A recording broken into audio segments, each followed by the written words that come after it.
one of her, she didn't have any children, but she had a lot of nieces and nephews. Okay. Well, one of her nieces tried to steal everything. She took her up. She done got out of it, you know. She was having Alzheimer's and didn't know what she doing. Well, one of her nieces carried her up to Leedsville to another town to a lawyer and got her to sign all of her place and everything over to her. No. And they'd have in court over there, and they got the doctor to behind on the witness stand. We was there, and he told them she didn't know what she's doing, you know. Right. And that judge says, and they had that in the court. They had that guy done stole, her brother done stole the car, you know, or took it, or say stole, took it, and that judge said, told the sheriff was right in the courtroom, said, I want that car back here before today. It ain't never come back yet, and that's how many years it's been. 5, 6 years ago or more. That car ain't never come back to George County. So much for the law. Them judges and lawyers act real tough, you know, but they don't do nothing. But anyhow, one of Hazel was her name. One of her sisters that lived out in Texas was here trying to help Jeff when they went. Oh yeah, and she had power of attorney, her sister from Texas.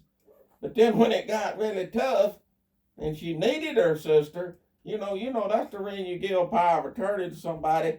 Well, Mama give it to me, but she would never give it to me. She signed it, but she kept it. Told them not to give it to me as long as she knew what she was doing.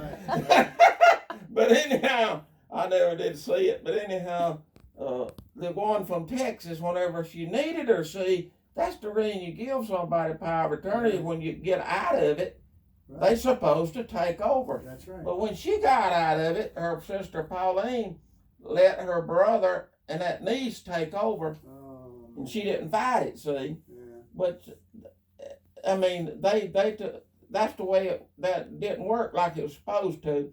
But they was all, she didn't have any children, and they was all after her money, even Pauline. It's too big a mess to even talk about. It's been over so long, and I'm glad it's over. They was over there, that one niece, they was going everywhere hunting money over there, no telling what all they found, but after they done got her out of it, the others that was trying to help her, they found money up in the cabinet after they done everybody else done tried to skim it. They found thousands up in the cabinet. And somehow wrapped folks up just tenfold. hide their money everywhere in their house, and she did that. Wow.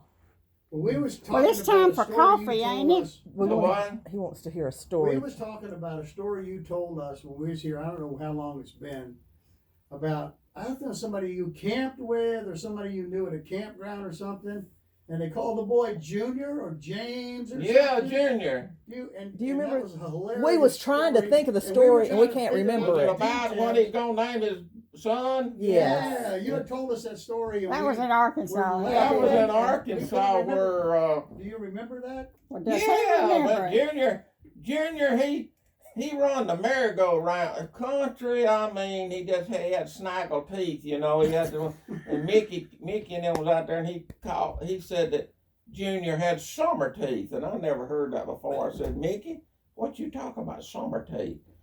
That's Rita's husband, you know. Mm-hmm. He said, well, he's got some here and some there, and some are gone, so it's summer teeth. And Junior, he run the merry-go-round. They had a little Welch pony out there. That's a state park. I remember that. Seats, like swing seats, you know, and they was on chains, and that pony would start go. He'd pull it around and around, and the faster he went, them swings, you know, would go out a little bit. Mm-hmm. But anyhow, when Michael and Mickey and them was out there, Junior sat in one of the seats, you know, in the merry-go-round. Right.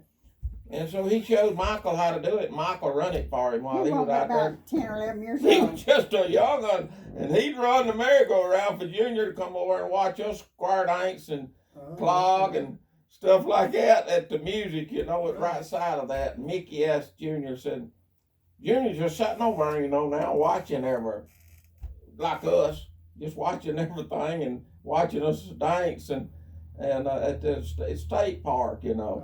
Uh-huh. And it's outside, and Mickey said, Junior, how long do you get for lunch? He said, I get 30 minutes, and that ain't nothing. And he don't. And he's just sitting there doing nothing right then. But the other thing is, he had a wife. There was a baby. He's fixing to tell about Yeah, okay. that. What was his wife his first wife? What was her name? Don't ask me now. I forgot. I don't forgot Just her name. call it his wife. Okay, I forgot her. Miss, first just name. call her Miss Junior. Yeah, Miss He had Junior. a wife, and I don't think they had any children. Mm-mm. But he met a cousin or somebody's cousin or something that was living in Missouri, and she come down there to Arkansas, and Junior left his wife, or his wife, or run her off or something, and he married this young girl, and she was I don't know if she was pregnant at that time, but she got pregnant and don't have a baby, and they was talking about what Junior was going to name that baby. This and they said it's one of the security guards out there was joking about it. Says, I think he's gonna name him Junior. And then I was actually asking Junior, hey, them Arkansas people catch on now if you're making fun of them.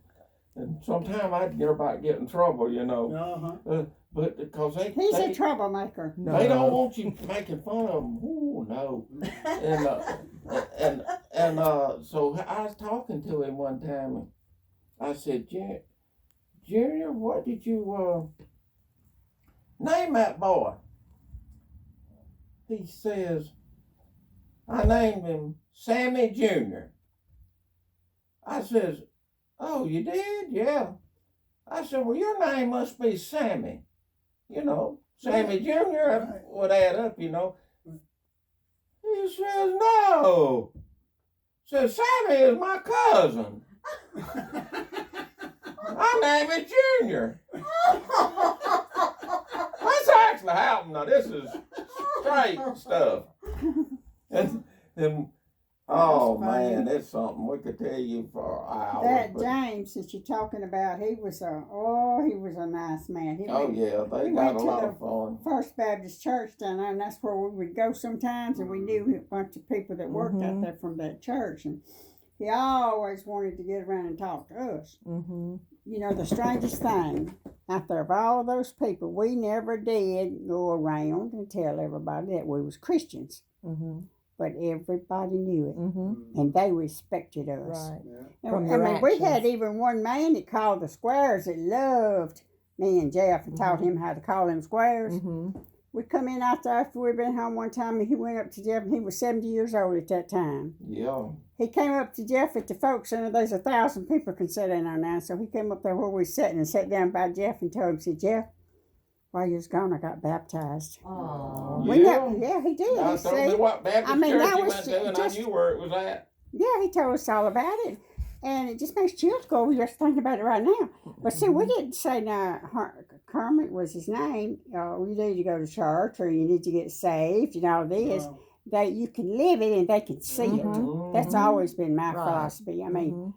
I mean, yeah, we got missionaries and we need them. We got a granddaughter in Michigan that I think everybody in the world knows her Mm-hmm. because she is Michelle. something. Michelle Mhm. is something else. Mm-hmm.